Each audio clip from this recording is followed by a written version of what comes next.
ఈరోజు స్పెషల్ వచ్చేసి పీతల కర్రీ. పీతలు అంటే ఏంటో అనుకోకండి, మా విలేజ్లో వీటిని పీతలు అంటారు. మరి మీ విలేజ్లో ఏమంటారు కామెంట్ చేసేసండి.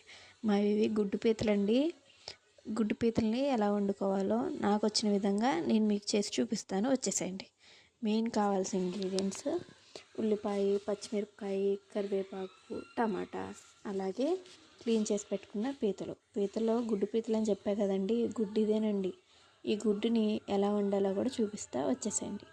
స్టవ్ వెలిగించుకొని డిష్ పెట్టుకొని డిష్లో ఆయిల్ వేసి ఆయిల్ బాగా హీట్ ఎక్కాక ఉల్లిపాయ, పచ్చిమిరపకాయ, అలాగే కరివేపాకు వేసి ఫ్రై చేసేద్దాం. ఏంటి మరి సంగతులు? మీకు ఏం కావాలో అలాగే నాకు వచ్చిన వంటల్ని నేను మీకు చేసి చూపిస్తాను. అలాగే చూసి వెళ్ళిపోకుండా లైక్ చేసి సబ్స్క్రైబ్ చేయొచ్చు కదండి. ఓకే, మరి ఈ ఆనియన్స్ బాగా ఫ్రై అయిపోయాక అప్పటికప్పుడు నూరుకున్న అల్లం చిన్నులపాయ పేస్ట్ని కూడా 2 స్పూన్స్ వేసేద్దాం.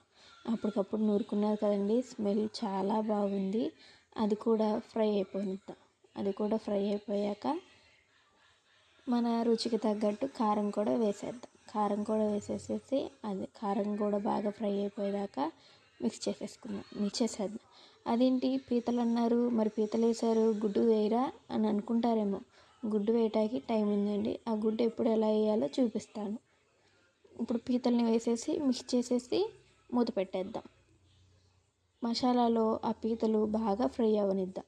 ఫ్రై అయిపోయాక ఆయిల్ ఎలాగా పీతల మధ్యలో నుంచి కనిపిస్తుందో అలా వచ్చేదాకా మంచిగా ఫ్రై అయిపోయిద్దాం. ఫ్రై అయిపోయినాక మనం చింతపండు నానబెట్టుకొని ఉన్నాం కదా, ఆ చింతపండు గుజ్జుని ఆ పీతల్లో వేసేద్దాం. వేసేసి కొంచెం వాటర్ పోసుకొని మన రుచికి తగ్గట్టు ఉప్పు కూడా వేసేసి మిక్స్ చేసేసుకొని ఒక 10 to 20 minutes వెయిట్ చేయాలి. వెయిట్ చేసే ముందు ఒక 5 minutes మూత పెట్టేసుకున్నాక ముందుగా తీసి పెట్టుకున్నాం కదండి గుడ్డు, ఆ గుడ్డుని ఇప్పుడు కొంచెంగా దూరంగా ఆ కర్రీలో వేసేద్దాం.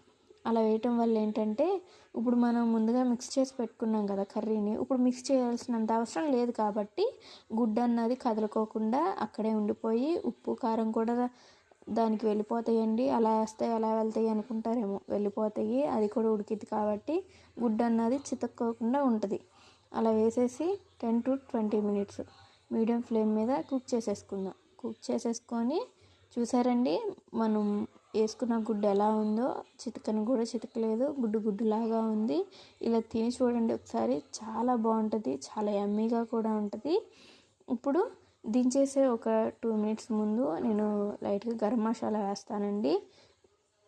గరం మసాలా వేసేసి ఒక 5 minutes అలా పెట్టేసి చూసారా ఎంత యమ్మీగా ఉందో. చూస్తుంటేనే నోట్లో లాలాజలం ఊరిపోతుంది కదా, నాకైతే అలాగే ఉంది.